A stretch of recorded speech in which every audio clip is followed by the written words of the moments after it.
Salam sejahtera, terima kasih karena bersama dengan saya di Nazilin Unity Channel. Direct to the point lah, kali ini ulasan direct to the point.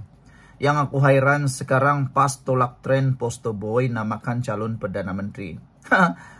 Macam mana lah orang nak mau pilih Perikatan Nasional PAS sebagai kerajaan kalau awal-awal lagi mereka dah tak tahu siapa yang mahu dicalonkan sebagai Perdana Menteri. Mudah kata beginilah. Kalau menang nanti, selama 1 minggu, 2 minggu tuh siapa jadi Perdana Menteri? Takkanlah waktu itu daripada minggu pertama, kedua, dan ketiga, baru mula perbincangan nak jadikan siapa jadi Perdana Menteri. Aku nak tanya kamu satu soalan lah. Kamu nak kerajaan yang macam mana? Yang terus ada calon Perdana Menteri, menang saja terus diangkat dan dipimpin negara kita seawal hari pertama negara kita sudah pilihan raya. Ataupun selepas menang, perbincangan demi perbincangan. Mula-mula si anu, si pulan, si anu. Las-las, semua parti politik yang ada dalam pembangkang, khususnya Perikatan Nasional, mahu mencalonkan pula tak tahu siapa jadi Perdana Menteri. Apakah itu yang kita mahu dalam politik atau pentadbiran negara? Itu sajalah yang saya faham. Mungkin kamu kata, buat apa ada Poster Boy? Memang perlu ada Poster Boy. Coba bayangkanlah, lepas menang, seminggu belum tahu siapa Perdana Menteri. Kalau Anda pelabur di luar sana, Anda nak macam mana negara yang Anda nak melabur? Anda mahu yang tiada pemimpin atau ada pemimpin? Aku heranlah dengan pendapat daripada PAS ini, yang bila mereka menolak tren Poster Boy namakan calon Perdana Menteri. Yang ini saja sudah 2 perkara kelemahan yang kita dapat baca. Pertama, belum ada penyatuan di dalam Perikatan Nasional sendiri. Belum ada kesatu paduan antara parti-parti yang ada di sana. Masuk lagi MCA, masuk lagi MIC. Kalau jadi mereka masuk Perikatan Nasional yang telah dijemput oleh PAS itu, sekarang kita nak tanyalah, siapa agaknya Perdana Menteri? Adakah akan ambil masa sebulan, 2 bulan, atau tak ada ketua menteri, tiada Perdana Menteri langsung?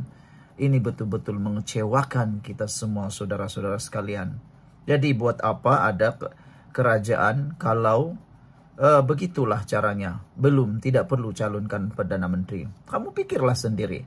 Mudah cerita, itu saja, mudah senang Anda fahami. Maci-maci, paci-paci yang ada di luar sana, bukankah ini benda yang senang kamu faham? Senang untuk difaham. Tapi kenapa masih lagi tidak paham-paham? Baiklah saudara-saudara sekalian, izinkan dulu saya untuk berkongsi dengan Anda semua. Ini terapi imun Transfer Victor for Life. Terapi imun yang meningkatkan daya imun badan kita sehingga 400%. Terapi imun ini mendidik, mengajar, dan menyeimbangkan imun badan kita. Apabila imun badan kita jadi bodoh, apabila imun badan kita jadi lemah, apabila imun badan kita jadi celaru, kita tidak sembuh daripada jenis penyakit. Apa saja jenis penyakit, kita akan kena penyakit. Tapi apabila terapi imun ini mendidik, mengajar, dan menyeimbangkan imun badan kita, imun badan yang kuat dan seimbang akan menghapuskan akar penyakit yang ada dalam tubuh badan kita. Imun badan itulah yang menyembuhkan kita daripada semua jenis penyakit. Cepat dapatkan produk yang hebat ini melalui nomor telepon saya yang tertera. Produk ini lulus KKM, diperakui oleh dokter-dokter di seluruh dunia, dan paling penting halal. Mungkin saudara-saudara sekalian, Anda sudah berdoa bertahun-tahun untuk masalah kesehatan Anda. Ini adalah jawaban kepada doa Anda selama ini. Dapatkannya melalui nomor telepon saya yang tertera. Saudara-saudara sekalian, Muktamar PAS kali ke-71 di Kedah pada 11 hingga 16 September ini dijangka berlangsung dalam keadaan suasana hangat berlaku pemilihan serta persiapan parti menghadapi beberapa pilihan raya negeri. Namun tiada pertandingan jawatan presiden dan timbalan presiden pemilihan kali ini. Timbalan Presiden PAS Datuk Seri Tuan Ibrahim Tuan Man yang menepis tanggapan PAS jumud atau tertutup sambil menekankan kestabilan dalaman parti. Perbezaan jelas dengan insiden pemilihan 2015 serta komitmen PAS menangani isu rakyat, kusara hidup, geopolitik, dan masa depan Islam dalam cabaran politik semasa. Daripada isu ini saja, ramai netizen yang mula mempersoal kata mereka, kenapa agak-agaknya PAS takut untuk membuat pemilihan, kata mereka. Ramai yang cuba merosakkan perpaduan dalam PKR. dorang kata bertanding akan menyebabkan perpecahan. Itulah. Dan ada juga yang bertanya-tanya lah kan, Hadi Awang kenapa masih jadi presiden PAS? Bukankah perlu ada presiden yang baru, yang lebih kuat, sehat, dan mampu memimpin, kata mereka. Ada apa perkembangan persiapan muktamar? Jadi saudara-saudara sekalian, apa pula pendapat Anda semua tentang soalan itu? Itulah yang lawak dia kan, apabila ditanya Perikatan Nasional siapa calon Perdana Menteri mereka, tiada satu pun yang berani jawab secara tuntas, secara umum, sah atau secara tepatlah. Begitu. Jadi sekian dulu untuk kali ini. Jangan lupa tinggalkan komen Anda, tekan butang subscribe. Bye-bye. Salam sejahtera. Terima kasih karena bersama dengan saya di Nazilin Unity Channel. Akhirnya, wanita yang menyerang Sultan Nazrin direman 3 hari. Semalam kita kecoh apabila ada beberapa pemimpin daripada pembangkang yang coba menunggang isu serangan kepada Sultan Nazrin semasa di pentas utama. Tindakan begitu memang betul-betul tidak bermoral lah pada pendapat saya. Mereka tidak takutkah bahwa mereka sedang melakukan fitnah, sedang melakukan dosa? Mereka tak takutkah bahwa apa yang mereka buat itu boleh menghuru-harukan negara? Dengan berbuat demikian, Anda mungkin fikir Anda jadi hero. Mungkin mereka fikir mereka boleh jadi hero lah. Tapi mereka lupa apa yang mereka buat itu sebenarnya tidak akan mendatangkan apa-apa keuntungan sama sekali. Bukan saja dalam politik, tapi juga kepada negara Malaysia yang kita cintai ini. Tapi kita bersyukurlah ketangkasan dan keberanian serta efektifnya pihak polis yang sudah pun menangkap wanita tersebut dan sudah direman selama 3 hari.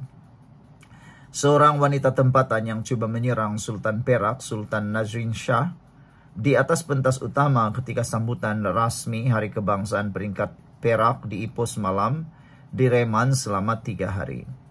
Ada yang coba bertanyalah, kata mereka, adakah di dalang di sebalik serangan ini? Adakah orang di balik serangan itu? Saya kata, saya tak percayalah.